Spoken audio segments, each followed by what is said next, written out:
அம்மா அம்மா, இங்கே வந்திருக்கிறவங்களுக்கு பலவிதமான பிரச்சனைகள் இருக்குமா.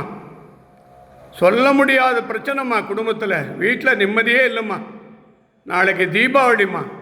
இன்றைக்கி 19ஆம் தேதி 10வது மாதம் ஞாயிற்றுக்கிழமை சரியான ராகு காலத்தில் உன் திருவடியை வணங்குறம்மா, உன் பாதத்தை வணங்குறம்மா. உங்களுடைய அருளையும் ஆசீர்வாதத்தை நான் எதிர்பார்க்குறேம்மா. இங்கே வந்திருக்கிறவங்க எல்லாம் எதுக்காக வந்திருக்கீங்களோ அதை ஒரு நிமிஷம் கண்ணை திறந்து அம்மா முகத்தை பார்த்து வணங்குங்க. என்ன வேணும்? திருமணம் ஆகலையா? பையனுக்கு பொண்ணுக்கு திருமணம் ஆகலையா? குழந்தை இல்லையா? கணவன் மனைவி பிரிஞ்சிருக்காங்களா? பணம் ஏமாற்றிட்டாங்களா? பில்லிய சூனிய தீய சக்தி இருக்கா? காற்று கருப்பு இருக்கா? வீட்டில் நிம்மதி இல்லையா? கோர்ட்டு கேஸு வழக்கா? நான் ஒரு விஷயம் மட்டும் உங்களுக்கு பதிவு பண்ணுறேங்க. இந்த பூ கொடுக்குறதோ பழம் கொடுக்குறதோ சாதாரணமாக கணக்கு போட்டுறாதீங்க. உலகத்தில் 1 2 3 இடத்துல தான் இந்த மாதிரி அதிசயம் நான் பேசும்போது கொடுக்குறது தான் அருள்வாக்குங்க. இதெல்லாம் 1000 கோடி கண்ணு போகணுங்க. எல்லாரும் வணங்கிக்கிங்க.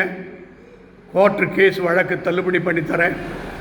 எவ்வளவு செல்வாக்கு உள்ளவங்களும் ஒரே நிமிஷத்தில் சரிக்கிடும். நல்ல ஒழுக்கமான குருவை நீங்கள் தேர்ந்தெடுத்துங்க.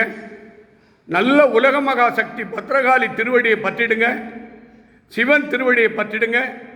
பெருமாள் திருவடியை பற்றிடுங்க. விநாயகர் முருகன் திருவடியை பற்றிடுங்க. உங்கள் குல தெய்வத்தை வணங்கிடுங்க. இப்போ உங்கள் அப்பா அம்மா வணங்கி, உங்கள் தாத்தா பாட்டி வணங்கி, உங்கள் என்ன பிரச்சனையும் அத்தனை பிரச்சனையும் பத்ரகாளி அம்மன் அருள் புரிவாள். இப்பொழுது தீபார்த்தனை அம்மாவுக்கு சமர்ப்பணம் பண்ணுறேன். எல்லாரும் இந்த கற்பூர தீபார்த்தனை தொட்டு கும்பிடுங்க. இந்த குங்குமத்தை எடுத்து நெத்தியில் வச்சுங்க. அந்த பன்னீரை தொட்டு கும்பிடுங்க. அம்மா அற்புதமான உத்தரவும்மா. இந்த உலகத்தில் வாழும் அனைத்து ஆன்மீக பக்தர்கள், சிவன் பக்தர்கள், சக்தி பக்தர்கள், பெருமாள் பக்தர்கள், சைவ பக்தர்கள், வைஷ்ணவ பக்தர்கள், எல்லா மதத்தினருக்கும் தாய் பொதுவானவள். அம்மா என்றால் இந்த உலகம் ஆடும். அப்பேற்பட்ட அற்புத சக்தியை நீங்கள் வணங்குங்கள். ஒவ்வொருவரும் நீங்கள் பூஜை பண்ணுங்க, அபிஷேகம் பண்ணுங்க, அன்னதானம் பண்ணுங்க. இதுவே என்னுடைய ஜிபே நம்பர்.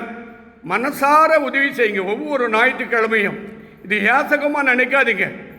ஒரே நிமிஷத்தில் உங்கள் குடும்பத்தை காப்பாற்றிடும்.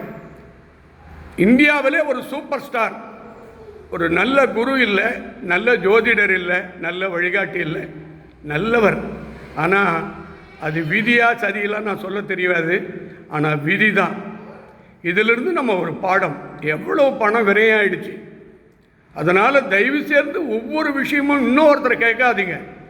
எவ்வளோ நண்பரையும் கேட்காதீங்க. உங்கள் கூட இருக்கிறவங்களோடும் கேட்காதீங்க. உங்கள் மனசுக்கு எது சரி இருக்குதோ அதை செய்யுங்க. அது வெற்றியாகும். ஒவ்வொருத்தரும் குரு பூஜையில் தொடக்குங்க, சுக்கிர திசையில் தொடக்குங்க. எல்லாத்துக்கும் மேலே நவகிரகங்கள் திருவடியை வணங்குங்க. பத்ரகாளியை தொட்டு வணங்கிட்டீங்கன்னா உங்களை ஒரு நிமிஷம் கூட உங்களுக்கு எந்த சங்கடம் வராது. எவ்வளோ பெரிய இந்தியாவிலேயே அரசியல்வாதிக்கு இல்லாத பெரும் புகழ் பெற்றிருந்தார் அந்த சூப்பர் ஸ்டார். ஆனால் அவருடைய சின்ன வயசில் இந்த நேரம் அவரை சீண்டி பார்த்துடுச்சு. இதோட நான் அம்மா கிட்ட வேண்டுகிறேன்.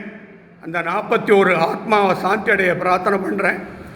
இதிலிருந்து எல்லாருக்கும் ஒரு பாடமாக எடுத்து இன்று முதல் தெய்வத்தை வணங்குங்கள், தாயை வணங்குங்கள், நல்ல குருவை, ஒழுக்கமான குருவை பின்பற்றுங்கள் என்று சொல்லி இந்த பூஜையை நிறைவு செய்கிறேன்.